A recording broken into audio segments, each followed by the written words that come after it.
sahabat semua, perkenalkan saya Syifa Usudul Harifah dan teman saya Regita Indah Cayani dari kelompok 2 ingin mempresentasikan hasil diskusi kami mengenai satuan PAUD sejenis. Baik teman-teman, kita harus mengetahui terlebih dahulu apa sih itu SPS atau satuan PAUD sejenis.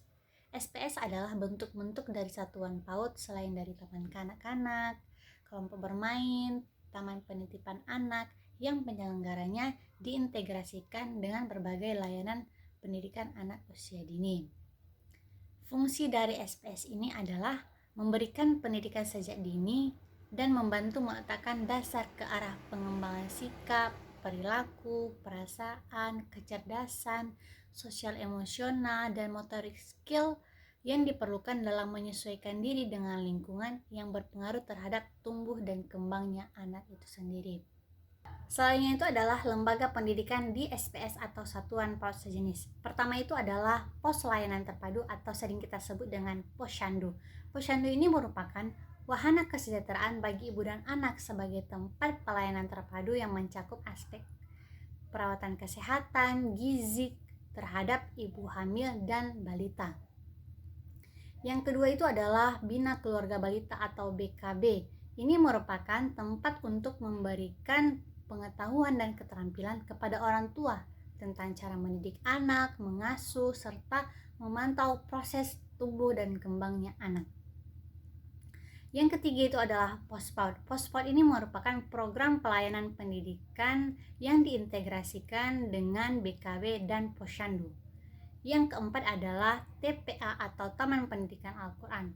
Ini ada di agama Islam, merupakan tempat untuk memberikan pendidikan baca tulis Al-Quran serta pendidikan agama lainnya. Yang kelima itu adalah Taman Pendidikan Anak Soleh. Taman Pendidikan Anak Soleh hampir sama dengan TPA. Yang keenam itu adalah Sekolah Minggu.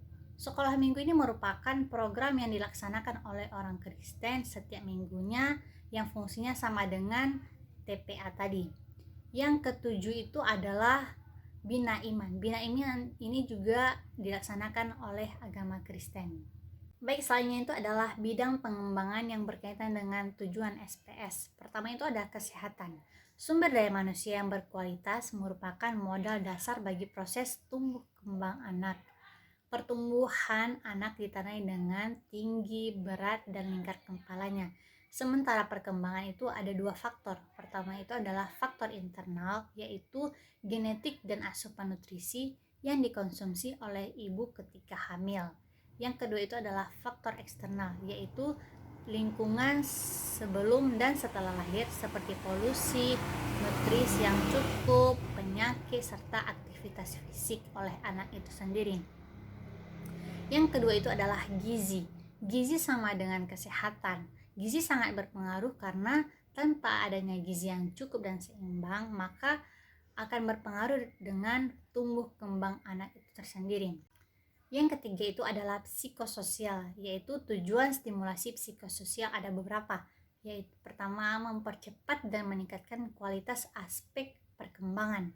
Yang kedua itu adalah meningkatkan mekanisme integrasi antar perkembangan. Yang ketiga itu adalah membantu anak untuk mengeksplorasi kemampuan yang dimilikinya. Yang keempat itu adalah melindungi anak dari perasaan tidak nyaman. Yang kelima itu adalah membantu anak untuk mengembangkan perilaku adiktif dan terarah. Pendekatan dalam pengelolaan kegiatan pada lembaga SPS berpegang pada prinsip. Pertama, prinsip perkembangan pendidikan anak usia dini. Misalnya, pertama, berorientasi pada pertumbuhan anak. Kedua, kegiatan belajar dilakukan melalui bermain. Ketiga, merangsang munculnya kreativitas dan inovasi. Keempat, menyediakan lingkungan yang mendukung proses pembelajaran. Kelima, mengembangkan kecakapan hidup anak. Keenam, menggunakan berbagai sumber dan media belajar yang ada di lingkungan sekitar. Ketujuh, dilaksanakan secara bertahap dengan mengacu pada prinsip perkembangan anak. Prinsip yang kedua itu berupa prinsip perkembangan anak. Misalnya, pertama, anak akan belajar dengan baik apabila kebutuhan fisiknya terpenuhi dan merasakan aman serta nyaman di lingkungannya. Kedua, anak belajar terus-menerus mulai dari membangun pemahaman tentang sesuatu, mengeksplorasi lingkungan, menemukan kembali suatu konsep hingga akhirnya mampu membuat sesuatu yang berharga. Ketiga, anak belajar melalui interaksi sosial, baik dengan orang dewasa atau dengan anak lain di lingkungannya. Keempat, minat dan ketekunan anak akan memotivasi belajarnya. Kelima, perkembangan dan gaya belajar anak seharusnya dipertimbangkan sebagai perbedaan individu. Keenam, anak belajar dari yang sederhana ke konkret, dari yang konkret ke abstrak. Selanjutnya, prinsip yang ketiga, prinsip layanan post PAUD.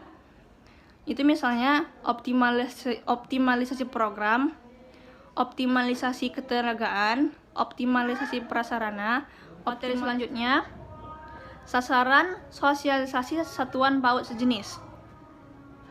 Pertama, keluarga atau orang tua. Kedua, tokoh masyarakat, ulama, pemuka agama, dan pemuka adat. Ketiga, organisasi masyarakat yang ada di lingkungan sekitar. Keempat, organisasi profesional. Contohnya ID, IB, PPNI, IGTKI. Kelima, lembaga eksekutif meliputi pemerintah tingkat daerah, provinsi, sampai desa. Keenam, lembaga legislatif mulai tingkat pusat sampai tingkat kabupaten. Ketujuh, kalangan akademis yang berasal dari berbagai disiplin ilmu. Materi selanjutnya itu prosedur pelaksanaan kegiatan pengembangan pada lembaga satuan PAUD jenis. Yang pertama itu ada unsur yang terlibat. Yang kedua, komponen program post PAUD. Unsur yang terlibat itu contohnya seperti peserta didik, tenaga pendidik, pengelola, dan penyelenggara. Dan komponen program post PAUD itu pertama, materi kegiatan. Materi kegiatan itu materi untuk anak sebagaimana tercantum pada menu pembelajaran generik. Yang kedua, pengelompokan anak. Yang ketiga, pelaksanaan kegiatan ditentukan berdasarkan kesepakatan para kader, pengelola, dan orang tua anak serta pembina program. Yang keempat, tempat kegiatan memenuhi persyaratan. Yang kelima, bahan belajar dapat berupa bahan ajar cetak, contohnya buku, majalah, poster, dan lainnya. Yang kelima, pembiayaan kegiatan. Yang keenam, pelaporan dan perizinan kegiatan kepada Dinas Pendidikan Kecamatan setempat guna keperluan pembinaan. Yang ketujuh, pembinaan secara operasional oleh cabang Dinas Pendidikan Kecamatan setempat. Jadi selanjutnya, penilaian kegiatan pengembangan pada lembaga satuan PAUD jenis.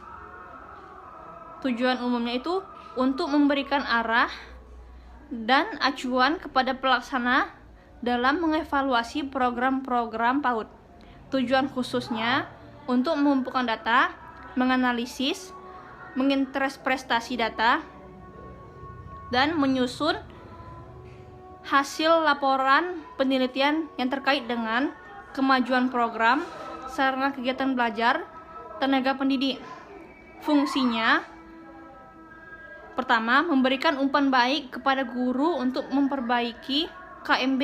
Yang kedua, memberikan informasi kepada orang tua tentang tercapainya tumbuh kembang anak. Yang ketiga, sebagai bahan pertimbangan penempatan anak pada kegiatan suatu minat dan kemampuan anak. Keempat, sebagai bahan masukan bagi pihak lain yang memerlukan. Terima kasih.